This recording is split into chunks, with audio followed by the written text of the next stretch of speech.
초대 교회 때에 아버지의 유산으로 큰 부자가 된 그런 이집트의 안토니라고 하는 사람이 살았습니다.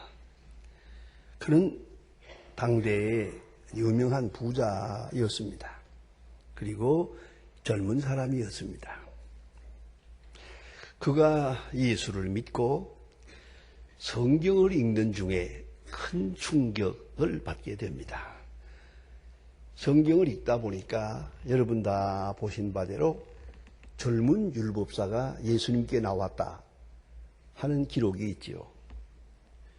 그가 와서 예수님께 물어봅니다. 무엇을 하면 영생을 얻겠습니까? 예수님께서 율법을 지켜라. 율법은 어렸을 때부터 다 지켰습니다. 그래요. 그래. 예수님께서 귀하게 보시고 또 다음 말을 합니다. 오히려 한 가지 부족한 것이 있는데 내 있는 것을 다 팔아 가난한 자에게 주고 나를 따르라. 이 말을 듣고 이 젊은 율법사는 큰 근심에 빠집니다. 성경에 보면 이 공관 복음, 세 복음이 다 이 사실을 기록합니다. 이 중요한 사건이니까요. 그 뒷말을 이렇게 맺고 있습니다. 심히 근심하며 돌아가니라. 내 있는 것을 다 팔아 가난한 자에게 주고 나를 따르면 영생을 얻겠다고 했는데 영생을 얻겠다고 예수님 앞에 왔다가 여기 그만 걸렸어요. 다 팔아주라는 말을 그리 할 수가 없었어요. 그래서 근심하며 돌아갔다. 이 본문을 읽고 읽는 중에 생각했습니다. 이 청년은 근심하며 돌아갔지만 나는 주님의 말씀대로 할 것이다.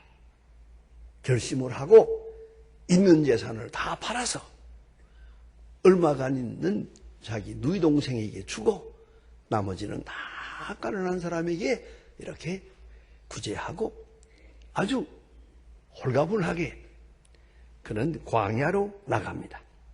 사막으로 나가서 굴 속에서 3년 동안을 오로지 기도와 묵상과 수도로 그렇게 지냈다는 것입니다. 그런데 어느 날 꿈에 천사가 나타났습니다. 안토니야, 여기 있습니다.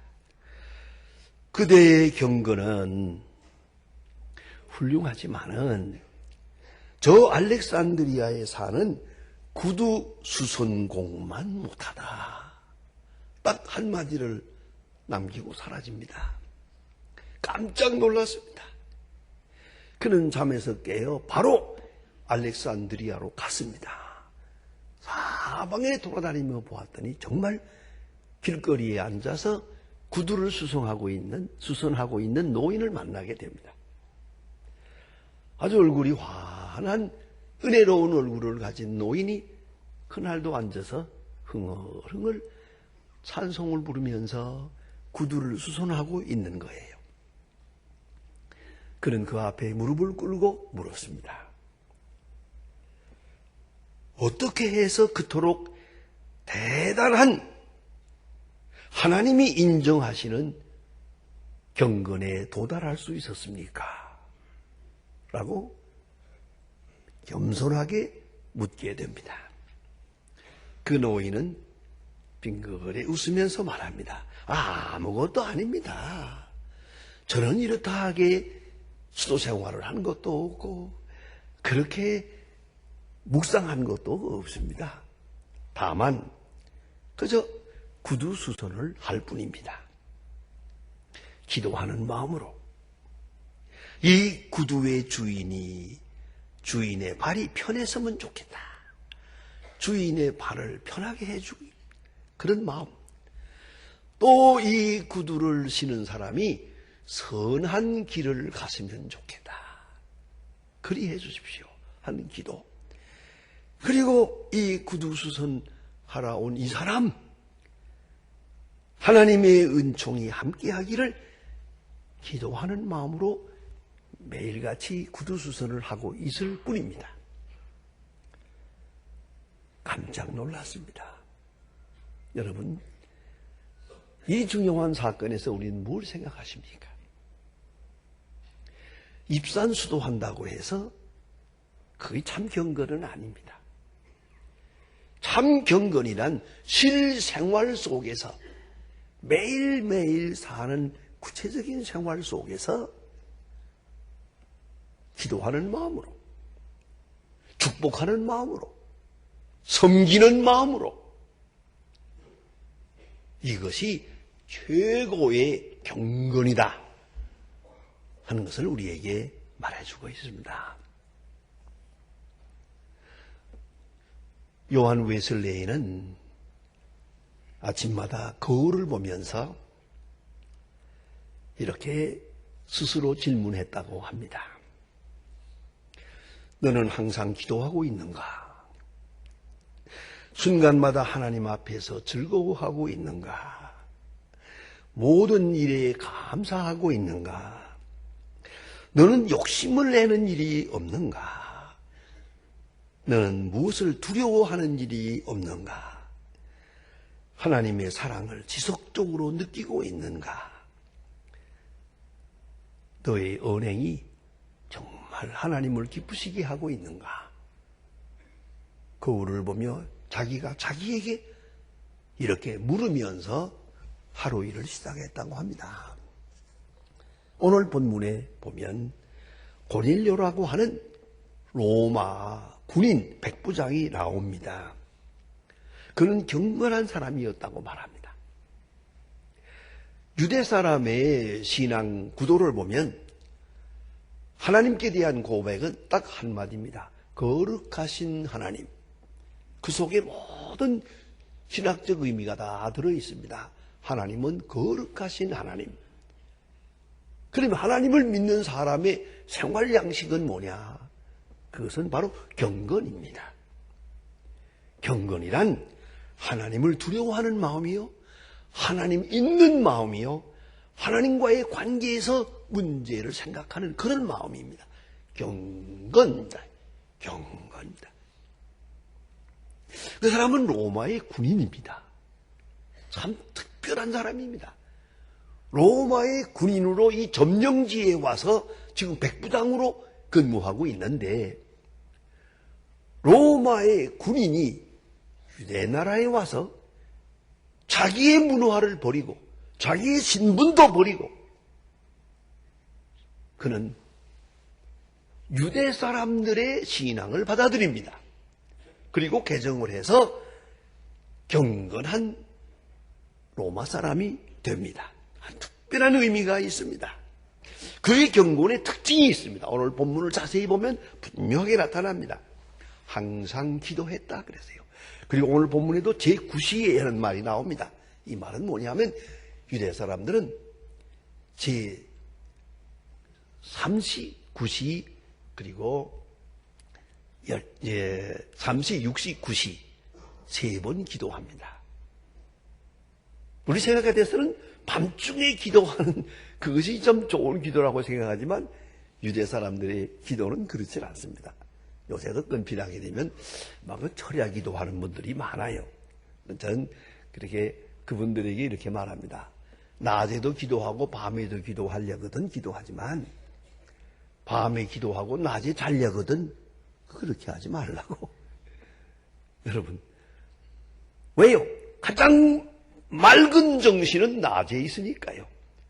그래서 유대 사람들의 경건의 사표가 뭐냐면 여기 6시, 3시, 6시, 9시 그 말은 우리말로 바꾸면은 우리 시간으로 대략 잡아서 9시, 12시, 3시입니다. 낮에 3번 기도합니다. 낮에. 그래서 하루에 3번 기도하는데 오늘 본문에 9시라는 말이 나옵니다. 그가 유대 사람들의 규례를 따라서 꼭 3번 기도하세요. 어떤 일을 하다가도 딱 멈추고 기도합니다. 이렇게 경건한 생활을 하고 있었습니다.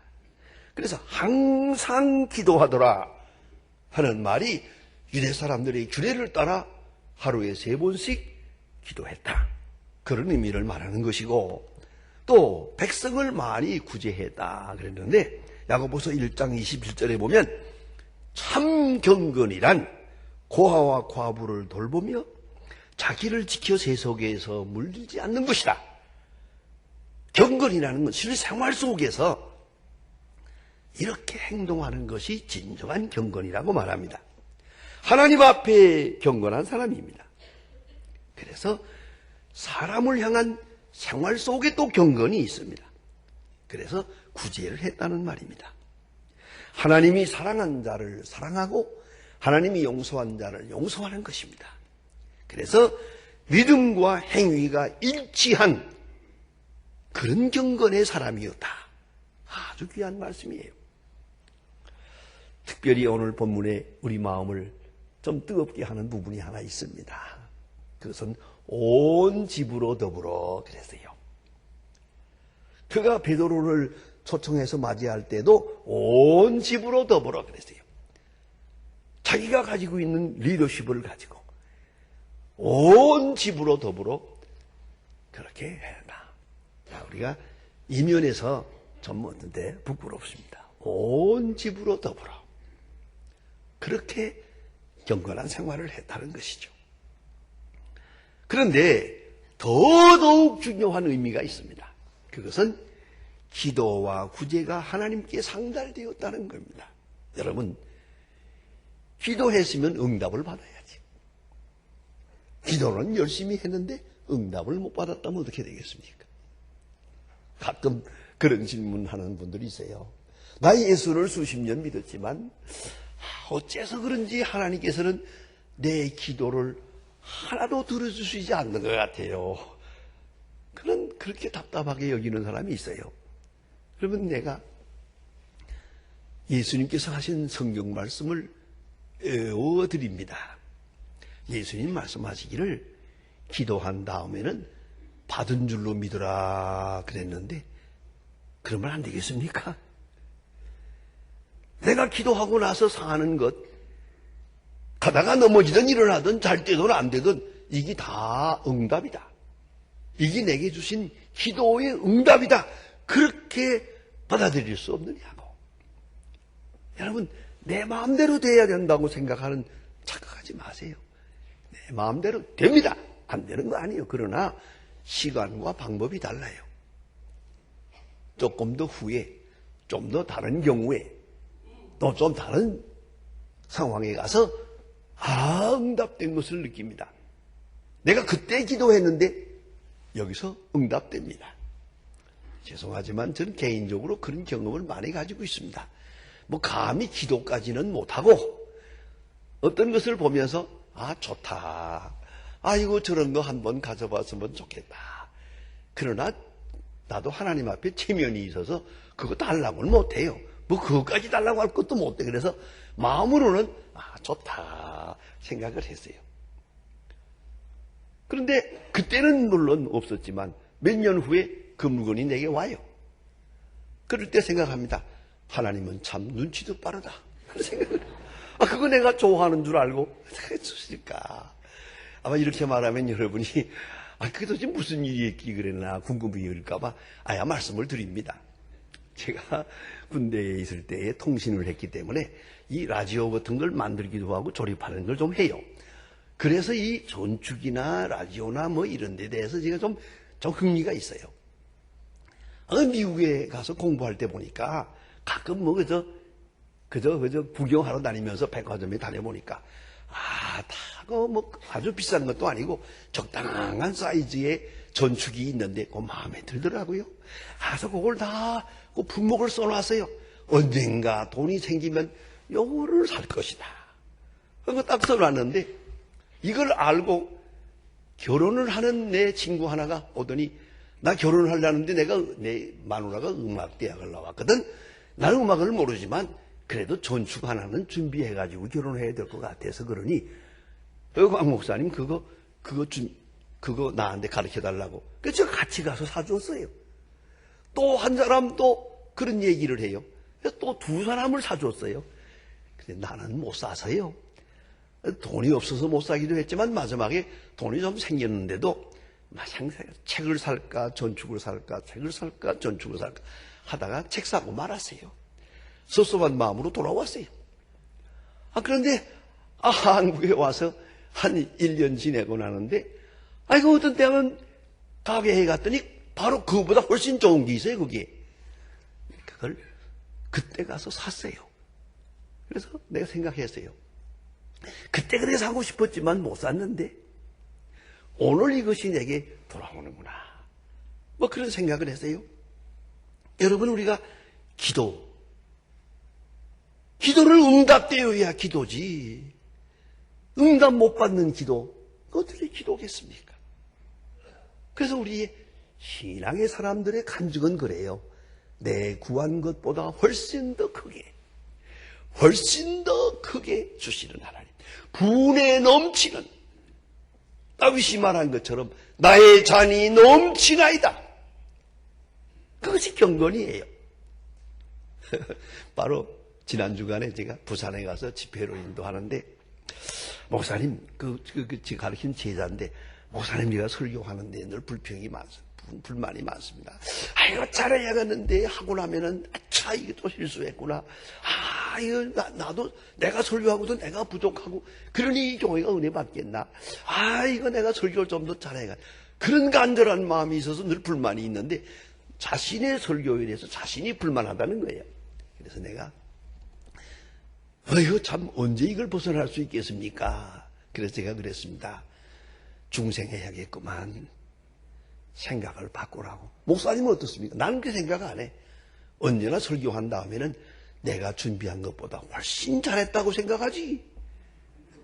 난 그래요. 전 많이 준비 못 하거든요. 제가 그저 1시간 정도 준비하는데 이거 내가 준비했던 것보다 설교하고 나서 생각해 보면 훨씬 잘했다고 생각합니다. 언제나.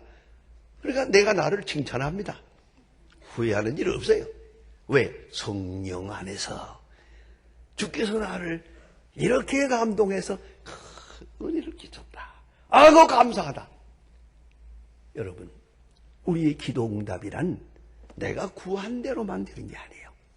내가 구한 것보다 더 크게, 더 넓게, 더 아름답게 이걸 간증하며 살아요. 오늘 이 고넬료는 기도의 응답을 들은 사람이요. 또 그런가 하면 구제가 하나님께 상달되었다. 이건 귀한 말이에요.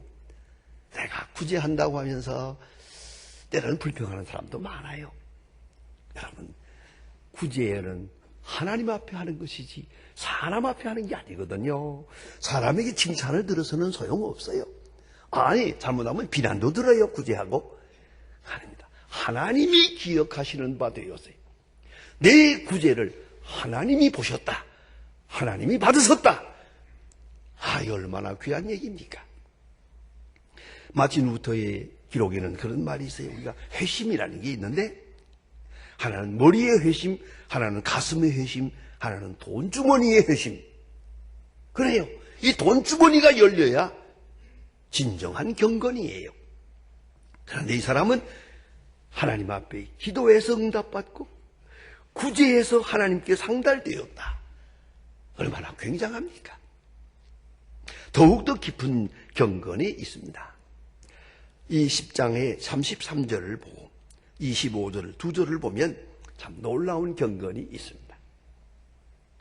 그가 하나님의 말씀에 따라서 요바에 있는 베드로를 청하라 그래요. 제가 예루살렘에 갔을 때 그 베드로가 머물렀댔다고 하는 그 2000년 전에 지어놓은 조그만 집이 있는데 그걸 가보았습니다. 정말 그 집은 진짜 2000년 전에 지어놓은 것 같더만요. 그런 거기 바람벽에다가 써놨어요. 베드로가 옛날에 다녀간 집이다 써놨는데 한참 그거 보면서 뭐 조그매해요. 옛날 집이니까. 그랬겠다 생각하는데요. 고넬료가 베드로를 초청을 했습니다. 그런데 이 베드로가 고넬료의 집에 왔습니다. 이 집은 로마 백부장의 집입니다. 베드로는 갈 일이 어부입니다. 상대가 안 됩니다.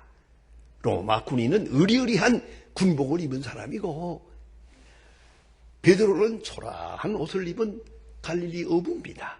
이 어부가 들어오는데 자, 여기 경건이 있습니다. 이 고넬료가 그 앞에 나가서 온 집으로 더불어 온 집과 함께 꿇어 엎댔습니다. 이 절을 얼마나 간절하게 경건하게 했던지 간에 그 우쭐하기 좋아하는 베드로가 가서 일으키면서 나도 사람이요 이러지 마세요. 난 그 장면이 너무 아름다워요. 이건 베드로를 본 게 아니에요. 베드로를 보내신 하나님을 본 거죠. 그 뒤에 있는 그리스도를 본 거죠. 그런 거로 고넬료가 그 앞에 가서 엎드렸어요. 이게 경건이에요. 사람 앞에 엎드려서나 그는 하나님 앞에 경배하고 있었더라고요. 얼마나 간절했던지 베드로가 벌벌 떨면서 나도 사람이요 이러지 마세요. 이 얼마나 큰 경건입니까? 또 어딘지 오늘 33절에 보면은 고넬료가 온 집으로 더불어 베드로 앞에 딱 모여 앉아가지고 하는 말입니다.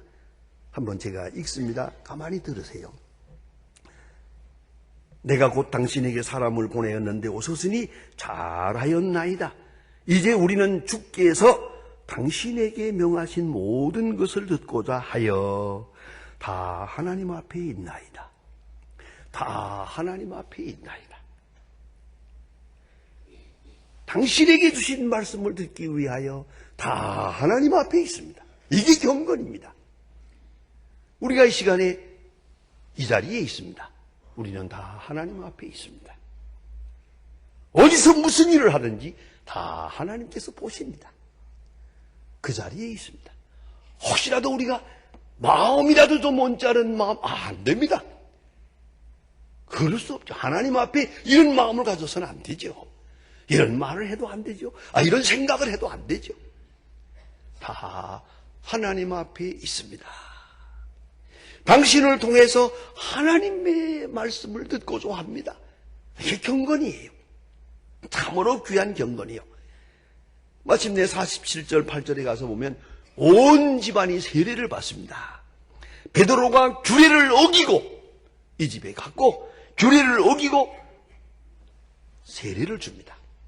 그래서 이방 사람으로서 맨 먼저 세례 받은 사람이 됐고 전설에 의하면 이들이 로마로 돌아가서 로마의 교회를 세워서 그것이 로마 교회의 시작이 됩니다. 굉장한 사건이 아니겠습니까? 고넬료의 경건은 곧 생활화된 경건입니다. 하나님 앞에 기도했습니다. 그리고 응답을 들었고 그는 경건한 생활을 했습니다. 이것이 하나님 앞에 기억하신 바 되었습니다.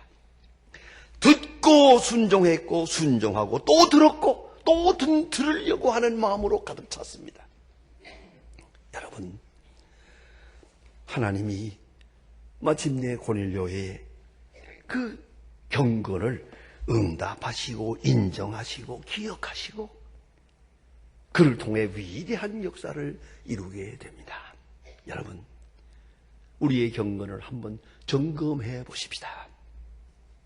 우리의 남은 생활은 고넬료의 이 귀중한 본을 따라서 경건한 예배, 경건한 가정, 경건한 사회생활, 경건한 기도, 경건한 구제. 그 경건이 하나님 앞에 상달되는 그런 생활이 되어야 할 것입니다. 기도하십시다.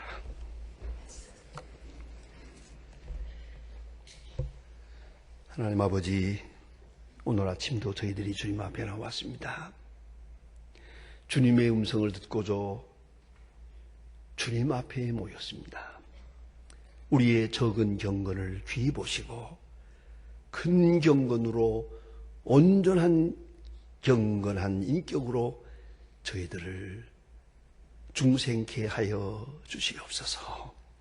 항상 기도하고 또한 진실을 다해야 구제하고 우리의 생활 전체가 하나님 보시기에 합당한 경건, 높은 수준의 경건을 이어가게 하옵소서. 예수님의 이름으로 기도합니다. 아멘.